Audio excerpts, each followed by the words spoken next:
Саламатсыздар, урматтуу биздин кардарлар. Менин атым Бакырдинов Уларбек Бейшенбекович, Адекс курулуш компаниясынын башкы директору. Биз азыр өзүбүздүн дагы бир салынып жаткан объектибизге келдик. Бул объектибиз болсо Военный Антоновканын жанындагы, Новополовканын жанындагы Алтын Ордо деген жаңы конушунда салынып жатат. Азыр өзүңүздөр көргөндөй бул жерде сип панелдер мынакей келген, курулуш кызуу жүрүп жатат. Ал эми үйдү болсо биз Ормон деген байкебизге салып берип атабыз. Бул үйдүн дагы бир өзгөчөлүгү, биз фундаментти былтыр күздө куруп бергенбиз кардарыбызга. Ал эми калган дубал иштерин болсо ушул жаз менен баштап жатабыз. Азыркы учурда биринчи этажы көтөрүлүп бүтүп, экинчи этаждын дубалдары көтөрүлүп жатат. Азыр мен сиздерге видеону толук көрсөңүздөр, үйдүн ичинде эмне бар, эмне жок экенин көрсөтүп беребиз да. Бисмилля деп биз көтөрүлгөндө эле ушул жерде крыльцо болот. Могул жерден жабылат дагы, чакан крыльцо болот дагы. Эгерде үйдүн узун туурасы жөнүндө айтып кетсек, 16 100-кө, туурасынан болсо 8100 ченемдеги үй. Үйдүн ичине биз киргенде бул жерде ушундай чакан тамбуру бар. Өзүңүздөр байкап көрсөңүздөр болот. Биз дайыма тамбур кылабыз, себебинде бул кышкы учурда муздак абаны ушул жерде кармап калат дагы, үйдөн энергия потеря болбойт.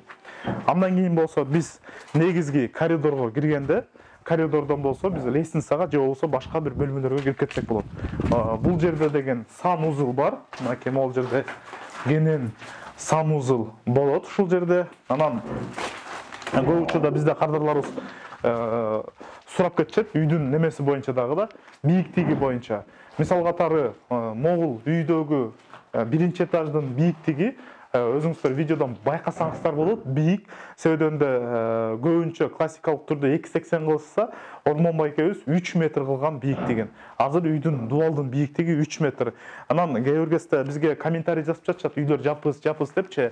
Биздин тартып жаткан камера панорамалуу алган себептен үй сизге жапысыраак көрүнүп калат. Бирок биздин үйлөр 2,80-ден, биринчи этажы 2,80-ден ылдый болгон үйлөрүбүз жок. Мынакей биз азыр аябай чоң залга кирдик. Зал кенен, чоң панорамалуу терезелери бар. Жана бул жерде дагы бир терезеси бар. Ошол эле залдан биз бул экинчи бөлмөгө кирип кетсек болот. Бул бөлмөнү кардарыбыз болсо келечекте кааласа өзүнчө холл зонасы кылса болот. Ушул жерде үй бүлө негизги отургудай кылыпчы. Же болбосо ашканасы кылам деп пландап жатат да. Жана кайра эле ошол ашканадан бул негизги кухняга кирип кетсек болот да. Эми ашкана дегенде берки комната столовый зона, тамак ишчи зонасы. Бул жак болсо тамак жасаучу кадимки кухнясы болот да. Жана ошол эле кухнядан экинчи эшик бар. Бул жерден очокканага чыгып кеткенге мүмкүнчүлүк түзүлөт. Азыр эми биз сиздерге экинчи кабатты дагы көрсөтүп беребиз. Азыр биз экинчи этажга көтөрүлдүк. Экинчи этажга көтөрүлгөндө жаңы, өзүңүздөр көрсөңүздөр болот, жаңы дубалын көтөрүп башталышат. Экинчи этаждын планы боюнча ушул жерден көтөрүлгөндө лестничный площадкадан биз экинчи этажга чыккан болобуз да. Экинчи этаждын перекрытиясы толугу менен коюлган. Мынакей сип панелдери менен экинчи этаждын полу, мындай айтканда биринчи этаждын потологу дайындалган да. Лестницадан көтөрүлгөндө эле могул маңдайыбызда планы боюнча буйруса, могул жерде санузел болот. Жана бир уктоочу бөлмө. Бул жерде экинчи уктоочу бөлмө, видеодон планын көрсөңүздөр болот. Жана бул жакта, бул жак бетинде дагы эки уктоочу бөлмө болот. Ошону менен үйдүн ичинде 4 уктоочу бөлмө, чоң зал, ошондой эле кухня жана өзүнчө тамак ичүүчү ашкана зонасы болот. 2 санузел бар. Бул үйдүн негизги ченеми жөнүндө айтып кетсек, дагы бир жолу кайталайм. Үйдүн узунунан 10-600-кө, туурасынан болсо 8100 ченемде. Биринчи этажда болсо 1 санузел, чоң зал, кухня жана ашкана зонасы бар да. Экинчи этажга көтөрүлгөндө болсо экинчи санузел жана ошондой эле 4 уктоочу бөлмө бар. Үйдүн квадратурасы жөнүндө айтып кетсек, 176 чарчы метр үй.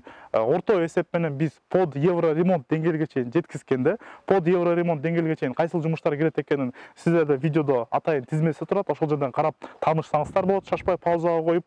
Ошол нерсенин баарын толугу менен биз материал, работасы, ошол жерге жеткизүүсү жана балдардын тамак ашын толугу менен өзүбүз уюштурганда, орто эсеп менен ушул үй 3 миллион 500-төн 3 миллион 800-кө чейин айланып калат. Ал эми так сумманы чыгарыш үчүн сиз менен биз отуруп, ар бир материалдын баасын, өңүн, түзүн жана ошондой эле крышаны эмне кыласыз, чатырды эмне менен жабасыз, ошондой эле фасадын эмне менен коостойсуз, терезеси ак болобу, күрөң болобу, бүт такташып чыгышыбыз керек. Такташып чыккандан кийин гана так сиздин чечимиңизге жараша бир баа келип чыгат.